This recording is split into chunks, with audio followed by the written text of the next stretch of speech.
Hello and welcome to The Explainer. Today we're diving into a topic that hits close to home for so many in the digital age, but we're looking at it with a really vital and specific focus: the unique online experience of the queer and trans community.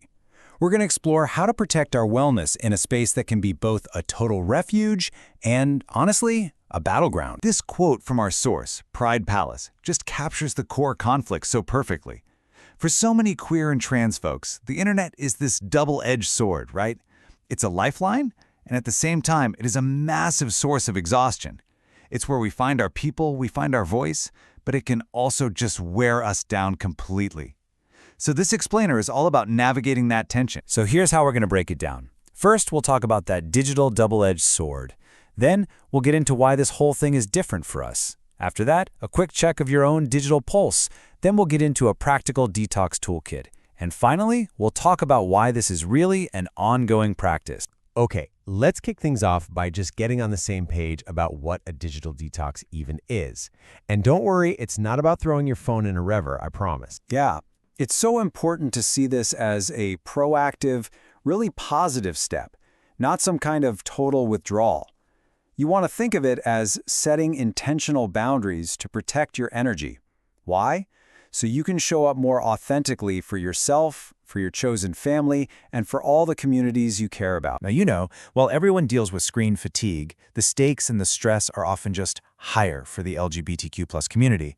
So let's really explore the unique set of challenges and the benefits, too, that the digital world presents for us. This really captures that duality, doesn't it? On one hand, the internet is where we find those amazing chosen family group chats, vital resources, and real, authentic connections we might not have otherwise. But on the other hand, it's a constant stream of hate speech, those perfectly curated highlight reels that just fuel comparison, and so much algorithmic noise that can totally drown out the voices we actually need to hear. And this stuff has a real cost.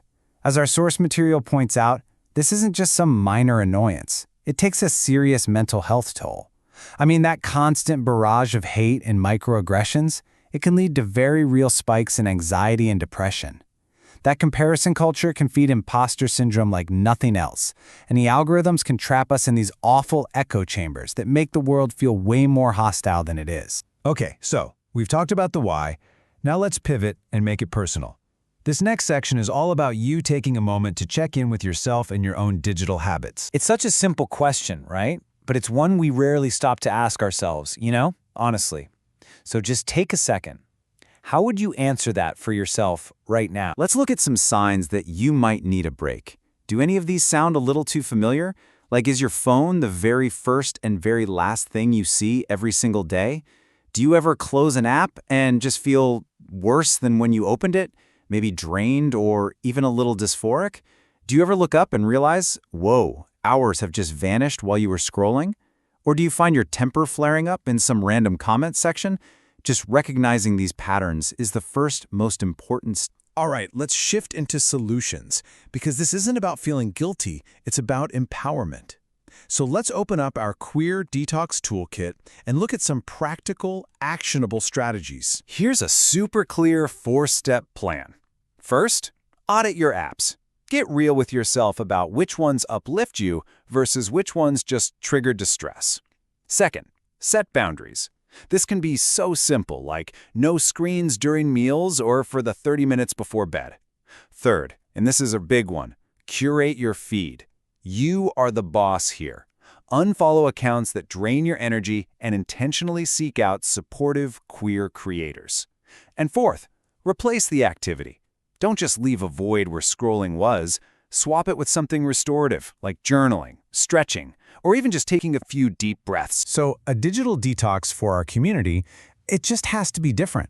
It doesn't mean you have to leave that vital chosen family group chat. It might just mean muting the notifications when you need some space. It means picking 1 or 2 trusted sites for news so you don't get overwhelmed. It means intentionally following queer creators who are focused on mental wellness.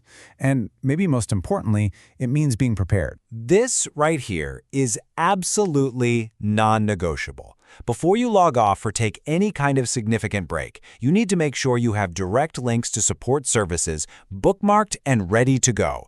Your safety and your well-being always come first.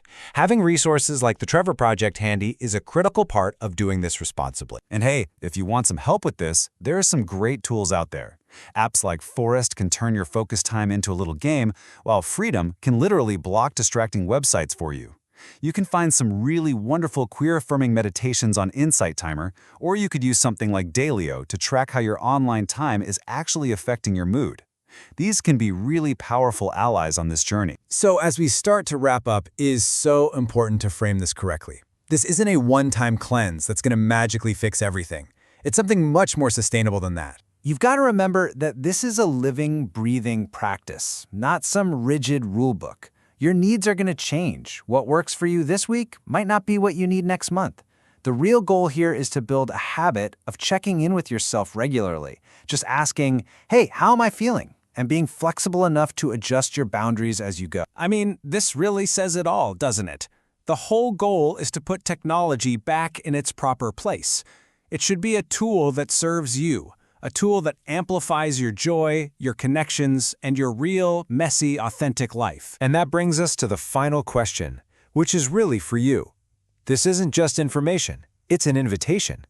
Thinking about everything we've just covered, what is one small step, just one, that you can take today to start reclaiming your time and protecting your mind? How will you take back your power?